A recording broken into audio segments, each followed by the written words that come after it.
A partir de agora, você está no programa Justiça às Suas Ordens, veiculado pela TV Assembleia, sob a responsabilidade da Escola Superior da Magistratura do Estado do Piauí, com a adesão da Associação dos Magistrados Piauienses.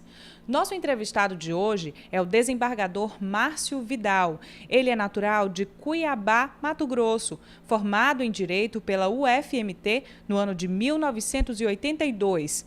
Possui diversos cursos de pós-graduação e uma vasta experiência profissional, seja na academia, seja no Poder Judiciário.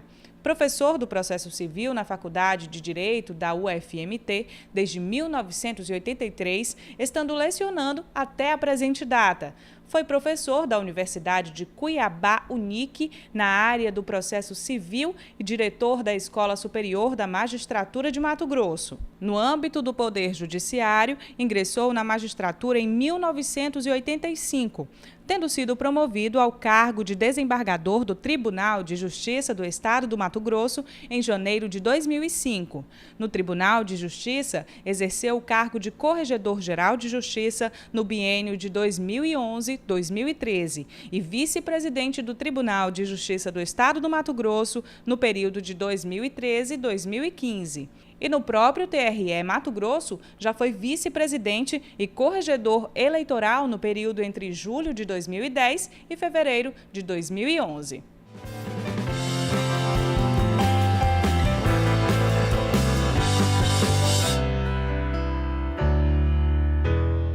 Desembargador Márcio Vidal, a Escola Superior da Magistratura, de que sou diretor, tem um programa na TV Assembleia do Piauí, denominado de Justiça às Suas Ordens. É um programa sem fins lucrativos e que realmente está ganhando uma dimensão que eu imaginava que não fosse tão cedo.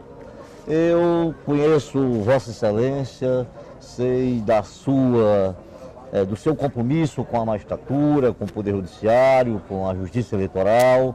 Sei que é um dos homens mais respeitados, dos magistrados mais respeitados do Brasil. E realmente acompanho de perto o seu infatigável atuar como excelente presidente do nosso Tribunal Eleitoral do Estado do Mato Grosso. Eu queria que Vossa Excelência dissesse como está a justiça eleitoral do nosso grande Estado do Mato Grosso. Bom, primeiramente é um prazer, comunicar com esse canal tão eficiente, de uma dimensão, inimaginável hoje em termos de tecnologia.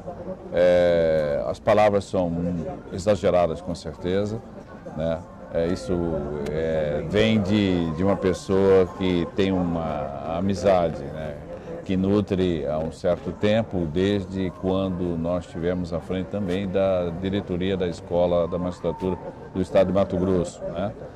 O país vive um momento difícil, eu acho que é um ciclo, e é momento de repensarmos em toda a estrutura a qual nós fazemos parte e aquelas que não fazemos parte, que ao longo dos anos, pela experiência, nós podemos contribuir num reescrever das estruturas estatais. A Justiça Eleitoral, eu acho que chegou o momento dela romper alguns tabus que até então predominavam, que o primeiro deles é ser vista como uma mera instituição que organiza um grande evento, que poderia, sobre uns certos olhares, ser substituída por qualquer outra empresa, que tivesse uma expertise em organização do processo eleitoral. Mas não é nada disso, e esse é um grande desafio, nós mostrarmos que a justiça eleitoral é muito mais do que tudo isso. E para isso, vejo que, a exemplo do Piauí, o Estado de Mato Grosso, nós estabelecemos essa administração 3 grandes pilares. E o primeiro dele, justamente, é estabelecer uma interface com o cidadão eleitor. Outro é um avanço da tecnologia que vem ao encontro do momento que o mundo vive, não só da globalização, como de uma quarta revolução, que é a tecnologia, lançarmos mão dela ao máximo para nós aproximarmos, né, das pessoas. E o outro também é um grande desafio, que é a integração e a cooperação. Não é só uma integração, uma cooperação interna, né, institucional, como também externa, né, alargar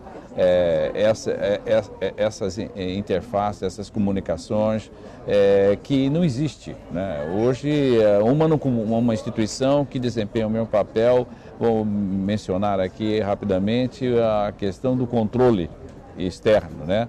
Determinada instituição tem um controle externo e tem também seu controle interno e não comunica com a Justiça Eleitoral. Então, a Justiça Eleitoral precisa ser municiada de dados para que possa imprimir suas ações mais eficazes, né? Por exemplo, a prestação de contas e os atos ilícitos, né?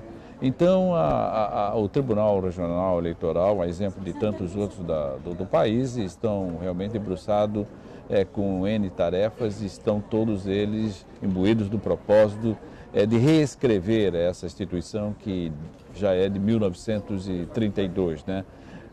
Eu acho que um outro grande desafio que nós podemos fazê-lo, além desse intercâmbio com a sociedade, discutir com ela a cidadania, é justamente levar a discussão nacional sobre a necessidade, a imperiosa necessidade de reescrevermos um novo Código Eleitoral. Um Código Eleitoral não só no plano material, como também no plano processual, né? Já que ele é de 1965 e o que se observa de lá para cá é que os detentores do poder, sempre às vésperas de um novo processo eleitoral, eles editam regras que, obviamente, protegem os seus interesses. E isso não é muito saudável para a democracia e nem faz com que as pessoas exerçam essa cidadania. Mas, como eu estava lá no princípio dizendo, o Tribunal Regional Eleitoral também tem firmou um convênio com a TV Assembleia, e toda semana é levado ao ar um programa, um debate sobre um tema acerca da cidadania. Isso é replicado para todo o estado de Mato Grosso.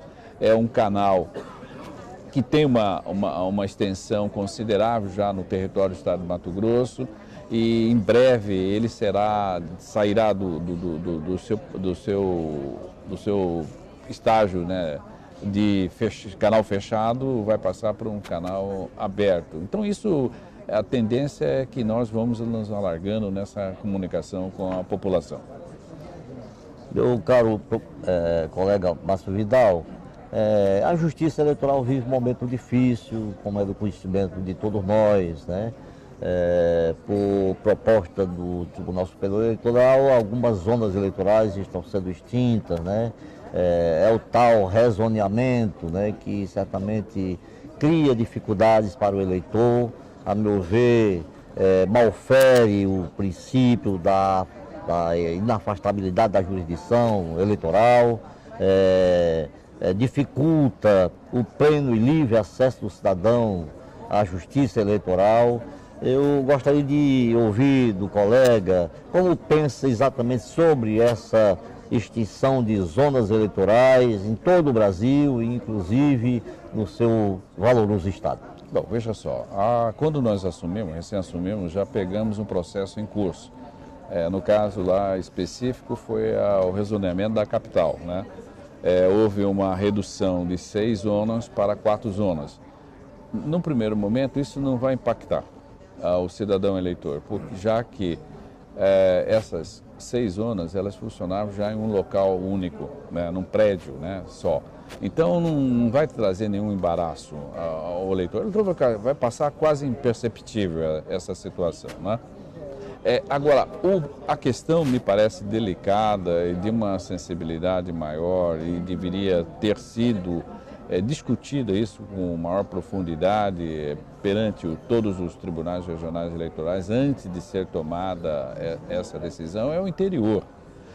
Porque, no primeiro momento, você foca o gestor, né, maior, aqui estou a querer me referir ao Tribunal Superior Eleitoral, numa questão da efetividade e até de certa forma de uma responsabilidade na implementação da emenda à Constituição 95 de 2016, né, que realmente vai impactar todo o orçamento, e isto requer necessariamente que você faça uma reorganização da sua estrutura, porque senão nós não vamos conseguir chegar à regra que veio ao mundo jurídico, né?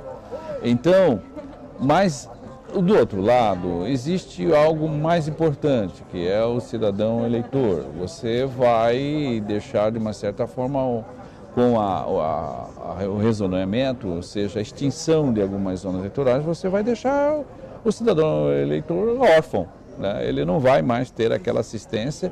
Eu acho que aí tem uma outra questão ainda mais importante, que é o fato de que você vai deixar aquele espaço territorial desassistido da jurisdição eleitoral, ou seja, não teremos um juiz eleitoral, não teremos um promotor naquele espaço territorial. Diferentemente que muitos ainda pensam, a Justiça Eleitoral não tem atividade tão somente em calendário eleitoral. Ela é os 365 dias ao ano. Ela tem a sua jurisdição administrativa, ela tem a sua jurisdição política e ela tem a sua jurisdição jurídica. Ora, se você, como que vai garantir aquele cidadão eleitor o exercício, né, pleno da sua cidadania, da sua participação no sistema político, distante de uma autoridade que exerce essa jurisdição? Então, eu acho que aí é um problema que me parece que não se levou em conta naquele momento em que se pensou em fazer-se o rezoneamento. Não que não devesse fazer, eu até acredito que num determinado momento histórico houve alguns equívocos, houve alguma expansão, vamos dizer assim, desnecessária ou até talvez inadequada, né? A realidade, e de lá para cá, obviamente, que tivemos mudanças, a população diminuiu em vários municípios. O problema, especificamente no caso de Mato Grosso, cria uma enorme dificuldade, porque nós temos deficiência de logística, nós não temos estradas, não temos sistema de transporte eficiente, não temos sistema de comunicação eficiente, porque eu penso que, como já mencionei anteriormente, a questão da tecnologia, daqui a alguns anos isso não vai ser sentido pelo cidadão eleitor, porque nós vamos ter uma tecnologia que atenda às suas necessidades. Mas enquanto isto não estiver ocorrendo, isso não tiver sido implementado, obviamente que com a extinção pura e simplesmente vai criar alguns embaraços, percalços que poderão em breve ser sentidos na ponta com uma potencialidade da fraude em determinado município. Meu caro Márcio Vidal, a Justiça Eleitoral é sem dúvida a mais ágil, a mais precisa, a mais próxima do eleitor. É uma justiça que responde satisfatoriamente, né, à demanda da cidadania e tem exatamente vem se impondo ao respeito da população brasileira, exatamente pela sua organização, pelo seu trabalho, né? Principalmente a partir do recadastramento nacional de eleitores, né? Concebido pelo grande ministro José Nery da Silveira, lá do nosso Rio Grande do Sul. Sim. Eu fico feliz em saber que a Justiça Eleitoral do Mato Grosso, né, também está testando armas, está exatamente fazendo um trabalho, buscando elevar o nível de consciência crítica do eleitor, o nível de educação política do eleitor, exatamente para fechar o cerco. Aliás, parece-me que ainda já percebendo que apesar do recadastramento eleitoral, que foi uma espécie assim de divisor de água da Justiça Eleitoral, que viabilizou a urna eletrônica, por via de consequência a biometria, né? Fechando as portas da fraude do tocante à identificação do eleitor, mas pelo que eu percebo, a exemplo do estado do Piauí, o Mato Grosso está exatamente empenhado neste momento sob o seu lustro e seguro comando, né, em fazer com que o eleitor realmente se conscientize da importância do ato de votar, porque desse ato pode resultar exatamente más escolhas, e por isso teremos péssimos gestores, péssimos legisladores, né? Então me parece que isso é o mais importante. A Justiça Eleitoral do Mato Grosso está de fato agora, como nunca, empenhada em fazer com que realmente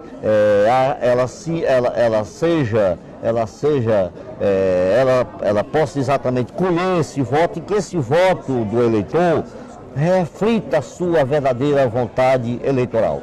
Então eu queria que o colega exatamente mostrasse em que está consistindo essa atuação, exatamente além do cumprimento rigoroso da sua rotina burocrática, né? Essa atuação no que se refere à aproximação com o eleitor, a esse trabalho de realmente buscar elevar o seu nível de consciência crítica, né?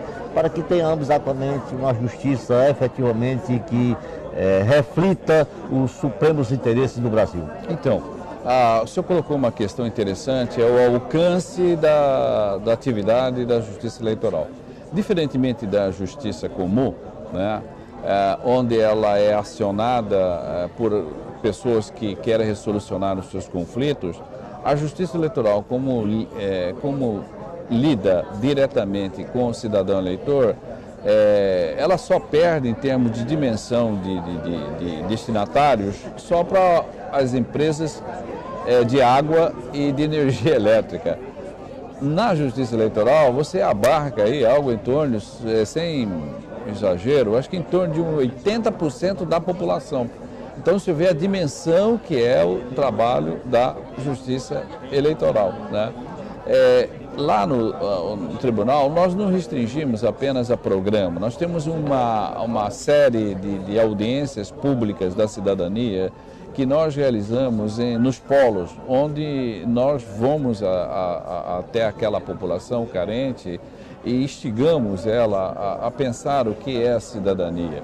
E levar a ela que a corrupção é justamente a ausência dessa cidadania, a indiferença da população em participar do processo. Porque muitos pensam que democracia é só votar e ser votado. Não, democracia não é isso, democracia é muito mais do que isso, é a vida do cidadão em uma cidade, em um estado, em um país. É ele participar, ele acompanhar todos os atos do agente político e do agente público, seja através dos seus organismos de controle externo ou interno, né? A ouvidoria hoje tem uma grande ferramenta na vida em sociedade, que é a rede social, em que as pessoas podem manifestar, podem se discutir. Por que você gosta de futebol e não gosta de política? Por que você gosta de música e não gosta de política? Eu posso passar uma existência sem nunca precisar do futebol, ou nunca precisar de uma música, ou nunca brincar carnaval. Mas não há ninguém nessa vida, ao nascer ou ao túmulo, que ele não tenha a necessidade de viver essa política e sofrer todos os influxos dessa política, seja certa ou errada, ela vai impactar na vida de cada um dos cidadãos. Então, por isso que é importante esse despertar, né? Esse é um trabalho lá no tribunal, estão fazendo. Nós integramos agora uma rede de controle externo, né? Mas o mais importante que nós tivemos, inclusive, uma reunião, é discutirmos esse controle social, que é mais importante do que o controle formal, que é o controle externo. E lá criamos um grupo do sistema eleitoral, justamente para um grupo permanente, onde vai ser conduzido e coordenado pelo membro do Ministério Público Eleitoral e juntamente com outras instituições que são responsáveis por esse controle, tanto formal como também substancial, ou seja, social. E vai aí, obviamente, idealizar e colocar em prática algumas ações que objetivem você atingir o seio da sociedade, né? a sociedade precisa despertar. Se ela não se despertar, por mais que as instituições estejam realmente respondendo às demandas, né, não será suficiente para reduzir o mínimo do razoável, do aceitável em qualquer sociedade, de qualquer nação do mundo, né? Então, o mundo vive em ebulição, o mundo está passando por transformações. É a hora, é o momento de cada um de nós nos doarmos, né? Nos dedicarmos a uma causa maior, porque senão nós não teremos futuro. O telespectador da TV Assembleia recebeu um grande presente, a sua judiciosa palestra. Eu digo isso porque realmente fiquei impressionado com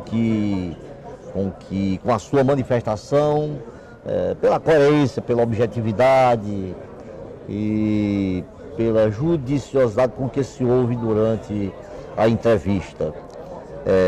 A escola agradece a sua belíssima entrevista e tem certeza de que todos aqueles que tiverem a oportunidade de escutá-la e de ver exatamente o ilustre entrevistado, né, fazendo essas manifestações, vão exatamente ficar muito felizes e satisfeitos. Muito obrigado. Eu que agradeço a oportunidade e aí eu acho que nós temos o dever cívico, né, de nos doarmos neste momento, cada um de nós, né, esse despertar, esse reconstruir desse país, porque assim nós teremos paz, teremos perspectiva de vida melhor, né?